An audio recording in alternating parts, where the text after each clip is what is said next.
Hi, I'm Anna, I'm Jessica. and this is the Paranoia Pair. My episode today is on Thad Phillips. And at first I thought, I've never heard the name Thad before. I haven't either. And That then, doesn't even sound real. yeah, it's Thaddeus. His name is Thaddeus Oh, I've heard of Phillips. Thaddeus. Never heard of that before. And then, Only in Roman times, like Greek or Roman. oh, yeah, no. I just seen someone the other day with the name Thaddeus. I don't think it was like a person. I think it was online. I seen another person's name Thaddeus. Okay, on July 4th, 1995, 14-year-old Chris Steiner enjoyed a day of holiday festivities before tucking in for the night. His dad checked in on him at 10 p.m. to see him sound asleep in his bed, but the next morning they found Chris gone. The police believe Chris had probably just snuck out to be with friends, which is the case every time Always. a teenager goes missing and they're like, "Oh, they're just gone." And then Something bad happens. yes. So the police thought he had probably just snuck out with friends because of the holiday. But upon further investigation, they realized that this had not been the case. The window screen to Chris's room had been cut with a knife, so someone entered his room. How do you see the screen's been cut with a knife? He snuck He out. probably just snuck out. No biggie. And then the door to his kitchen, like the patio door in his kitchen, was left wide open. And then they found muddy footprints, and like the shoe size was bigger than Chris's, so obviously somebody else had been there. Sadly, 6 days later, on July 10th, Chris's body was found in the Wisconsin River, draped over a log in the water. It was badly decomposed, and after an autopsy, his death was ruled undetermined, but that his cause of death was drowning. So, a little over a year later, on July 29th, 1995, in the small town of Baraboo, Wisconsin, which is where Chris also lived. This all takes place in Baraboo, Wisconsin. The newly located Phillips family were enjoy watching a movie in their new living room. 13-year-old Thaddeus Phillips fell asleep on the couch like many times before, but this time, when he woke up, he was being carried, and he assumed his dad was carrying him into his bedroom like he had done in the past, like all kids went through. Mhm. We all had our parents carry us once. And he was very wrong. When Thaddeus opened his eyes, he realized he was outside and he was being carried by a teenage boy he had never seen before. Thad was then placed on the ground, and the teenage boy convinced Thad to come with him to a house not far away. I was watching an interview with Thad, and he was saying he does not understand why he trusted him, why he went with him, but at the time he didn't feel any fear. He kind of thought maybe like because he had a brother that maybe it was like a friend of his brother's or something. So he doesn't know why, but for some reason he went with him. And Thad had went to a house not far away from his own. When they reached the house, the teenager introduced himself as Joe. Thad and Joe went upstairs to Joe's bedroom where they talked about model cars, baseball cards, and football cards. Again, Thad wasn't feeling any sort of like fear or anything. They were having a good time. Joe was super friendly. Um, that was until Joe, his eyes just like darkened and he became an entirely different person.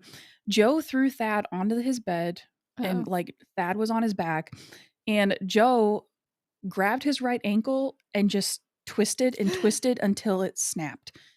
Ew. And after the bone snapped, Thad said that Joe got like really kind of like excited, like he backed up and was like holding his face and he started mumbling to himself. So Thad took the opportunity to try to escape. He ran as fast as he could with a On a broken broken ankle. ankle. Yeah. Oh my god. Down a flight of stairs, through the living room, and into the kitchen where Joseph finally caught up to him. Joe had put Thad into a chokehold and drug him back into the living room, and then went on to break his right leg femur and hip bone. Thad passed out, obviously. From the pain, yeah. I would have passed out from the first part, Yeah. but and he's 13. That's what blows my mind. I Joe just is 13? No, Thad was 13 Okay. when this happened to him. Joe was 17. So Thad passed out, and when he woke up, Joseph was sitting with him on a couch, like sitting next to him on the couch. He was back to being his friendly self and explained that he had always had a fascinations with bones. And Joseph then told Thad to get some sleep, and he went and slept on the other couch. He can't break his own bones? Evidently not. He chooses smaller people because he's a pussy. So the next morning, Thad asked Joe if he could call his parents, and Joe happily said yes and handed him a phone. Thad, while waiting to hear his parents pick up, he typed in the number and was waiting for his parents to pick up, and he was just waiting on a bated breath, and then he heard Joe laughing. The cord had been cut, so he handed him a phone, knowing that wasn't going to go through. But even though he was very upset about this, Thad tried to befriend Joe again in hopes that like he wouldn't hurt him if like he would like convince him, Mhm. like let's be friends. And this worked for a couple hours. They hung out on the couch, watched TV, talked and everything. And then once again, Joe's demeanor just changed up and he carried Thad up the stairs, threw him on the bed, and started the same torment as yesterday, but with Thad's left leg. So now both legs are broken. But after he started the same torment yesterday, okay, sorry. So he started it Thad's left leg. After the first bone snapped, Thad was able to sit up and he punched Joe in the back. And Joe had threw a pillow over his face and said that if he did that again, he would break either his back or his neck. So at that point, Thad just laid there and tried to suffer as best as he could because he didn't want his back or neck broken.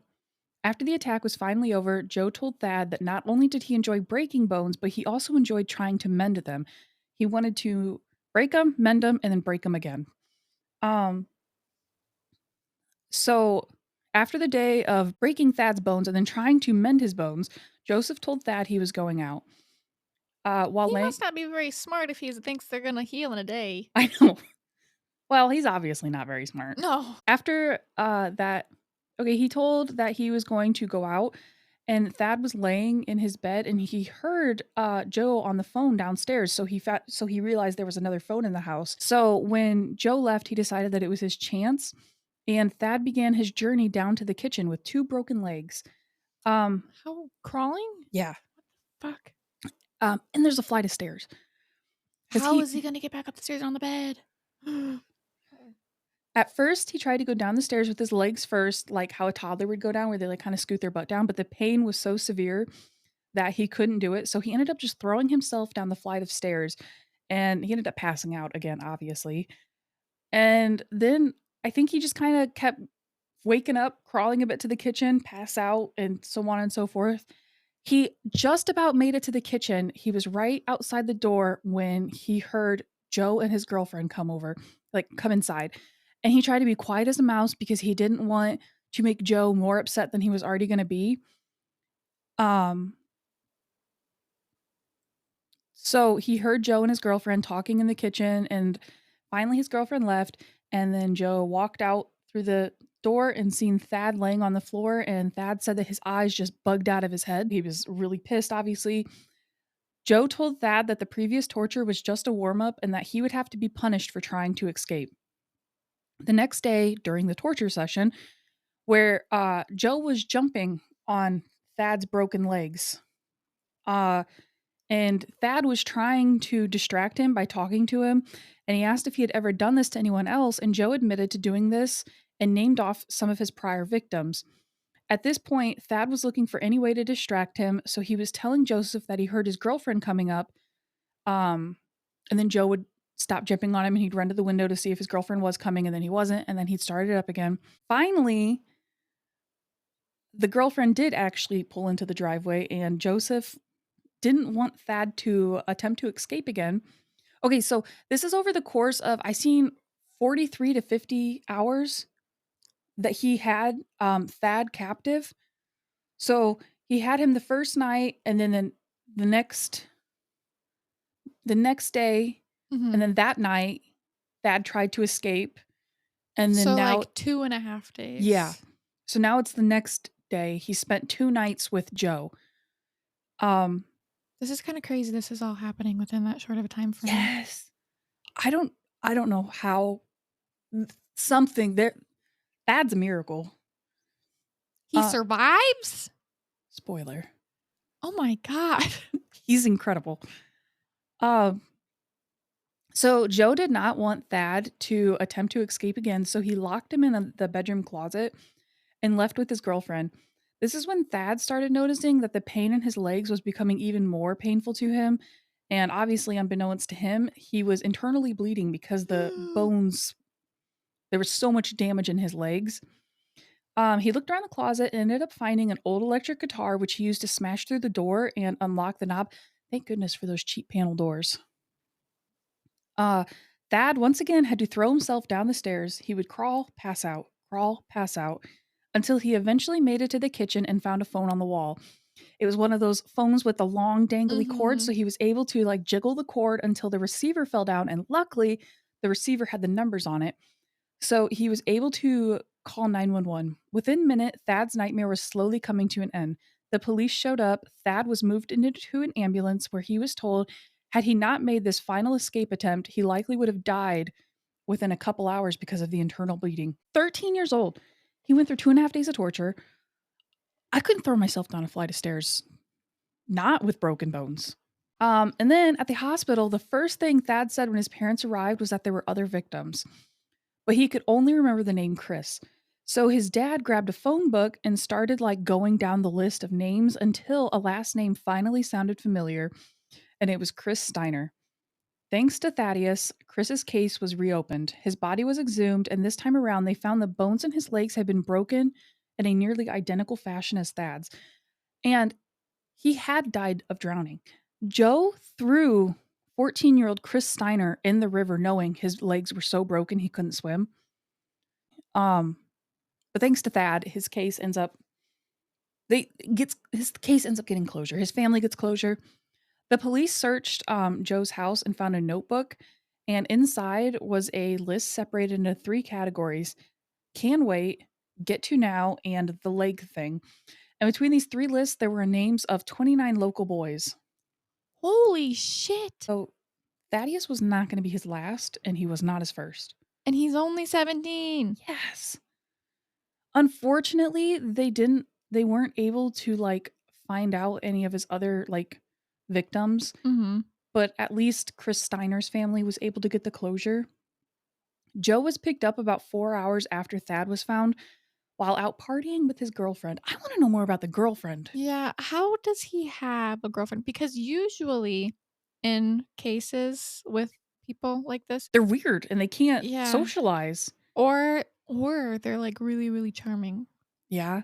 They did say in the documentary I watched that he was kind of known for like being a local bully. Mm-hmm. So, I mean, his girlfriend had to have known he was at least a douchebag. But I just wonder what the girlfriend knew or if she like had expected this to happen. She obviously didn't know he had victims. Oh, I mean, No. I'd assume since the way he reacted when he found Thad, but Mm-hmm. um so Thad was very serious about testifying against Joe, and he was not scared at all. He said that all he wanted to do was testify, and he was ready to see him and face him in court. Joe, of course, being the wussy that he is, claimed he had no recollection of the events, um, blamed it on his birth mother for doing drugs while pregnant, and said that there's no way he could have snuck out with his adoptive mom without his adoptive mom hearing him. He tried to play like the mental, the mentally insane card that, it obviously wasn't him. Luckily, his claims did not work, and Joe was sentenced to 100 years for attempted first degree intentional homicide, causing great bodily harm to a child, mayhem, and causing mental harm to a child, and child enticement. But to be sure Joe never got out, he was taken to court again for the case of Chris Steiner, where Thad had to testify again. But before Thad could get to the trial, a friend of Joe's, Michael Hubich, I don't He hush. sounds like a bitch. Yeah, I don't even know if I said that right, but we're gonna go with Hubich. Wanted revenge for Thaddeus testifying in court and getting his friend locked up. And he went to Thad's house and shot him in the back 2 times with a hunting rifle. And Thad survived. Oh my god. He survived again and still attended the trial where Joe was then sentenced an additional life sentence without parole, and he owes the Phillips family $21 million. Which blows my mind because He's never gonna get that money though. yeah. And that's the next thing is that almost 30 years later, Thad says he's never seen a dime of that. But a local couple, Olga Johnson and her husband, set up a GoFundMe for Thad. Their goal is $100,000, Mhm. and it just got opened in 2023. So, and also Thad has a family. He's got kids. He's got a wife. Can he walk? Yes, but he Oh, has a limp. okay. But thank God, you wouldn't think he could walk. In court, he said that his foot was turned completely around. It was opposite of the way it was supposed to be Ugh. going. And that the skin was so like rubbery looking from being twisted. It blows my mind that he could walk. But a local couple, Olga Johnson and her husband, set up a GoFundMe for Thad. He's seen as a hero who likely saved the lives of the 8 other boys that Joe had on his list because he had 8 that he planned on doing this to. How did he find them? They're just local boys, I guess. He probably just scoped out and everything else. I tried looking up anything on Joe, like his past. All I got was in one article was him, like I said, claiming that his birth mother's the cause of this because Mhm. she did drugs while she was pregnant and all this and that. But there was like nothing else on Joe. Michael gets charged and he too goes to prison. I think for 10 years is what it was. And then when he gets out, he again reoffends with a 15-year-old girl. He essays her and then he goes back to prison. I'm assuming he's out by now. There's not really anything. Probably. Our justice system sucks when it comes to that stuff, especially. Yeah, I think that Thad is incredible for what he went through. He's like superhuman. Yes, at 13. And it just and apparently Joe just walked straight into Thad's front door, picked him up off the couch, and then walked out with him. And yeah. His parents tried, they went around town looking, and his dad says he feels a lot of shame for not thinking to look at the neighbors' houses because he was literally in a house in the same neighborhood, half a mile away from his house, being tortured by Joe. And his dad did not think to check the houses down the street from him.